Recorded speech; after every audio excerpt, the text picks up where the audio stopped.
Imagine a groundbreaking discovery that changes how we understand the gut's hidden world, revealing not just bacteria, but fungi as key players influenced by our own genes, which together impact chronic disease risk. This new research dives into the complex three-way relationship between human genetic differences, the fungal community living inside our intestines, called the microbiome, and the chances of developing long-term health conditions. But here's where it gets controversial.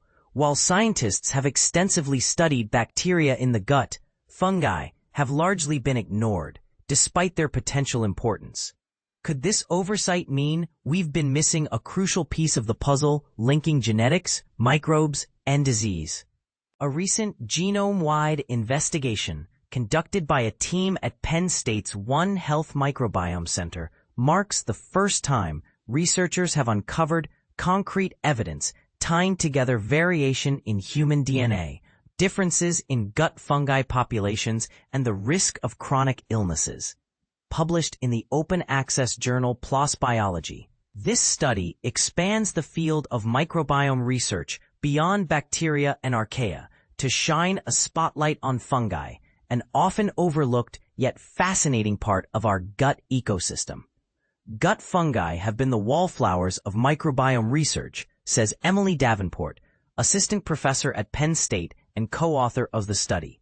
We knew very little about what controls which fungi live in the gut or their role in health.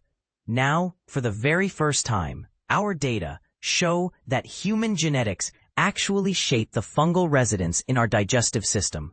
This opens new doors for understanding how these microbes impact our well-being. Seth Bordenstein, director of the One Health Microbiome Center and a leading expert in microbiome sciences, explains the broader significance. Doctors often struggle to pinpoint why some people develop chronic diseases while others don't. Our findings highlight the complex interplay between our genes and the microorganisms inhabiting our guts.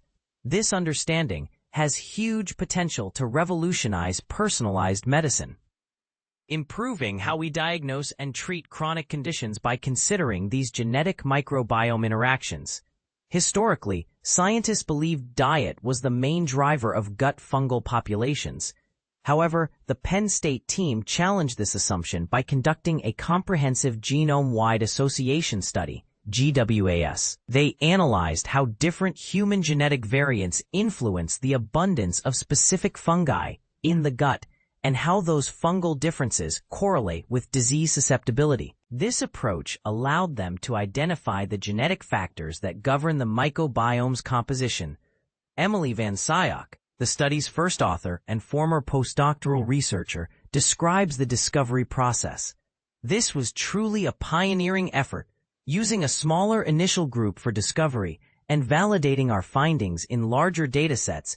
We proved that certain human genetic variants are tied to specific fungal species in the gut, and these connections, in turn, relate to chronic diseases. It's like pulling on a thread that unravels a new story about how gut fungi contribute to health and illness.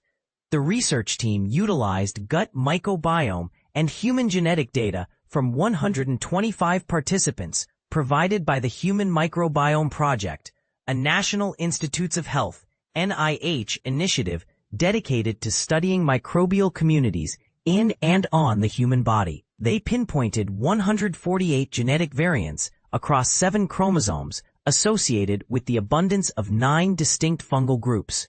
One particularly provocative finding is the link between a gut yeast called Kazachstania and increased cardiovascular disease risk. While the study's initial cohort was relatively small, this association was later confirmed using larger population datasets from the UK and an international consortium studying coronary artery disease. Discovering genetic ties to specific gut fungi was surprising, notes Bordenstein. The connection between Kazachstania and heart disease is an especially intriguing lead that merits much deeper investigation. It challenges us to rethink how fungal microbes might influence chronic disease pathways, something that has received almost no attention until now. Of course, many questions remain unanswered. Davenport emphasizes the broader implications. our work offers just a glimpse into how our genetics regulate the fungal portion of our microbiome. It raises fascinating new queries. Do these genetic fungi relationships vary among different ethnic groups or environments? How do fungi interact with bacterial neighbors? And how does genetics influence these interactions? The field is wide open, and future studies will have to untangle these complicated networks. This study was supported financially by the NIH and Penn State University. As the scientific community continues to explore the microbiome's role in health, these findings highlight an important conceptual shift, viewing our gut fungi not as mere passengers, but as genetic partners potentially shaping our disease risks. Now, what do you think? Could the microbiome hold the keys to unlocking personalized treatments for chronic diseases? Or is this focus on fungi a distraction from well-established bacterial research? Share your thoughts. This emerging frontier certainly invites lively debate.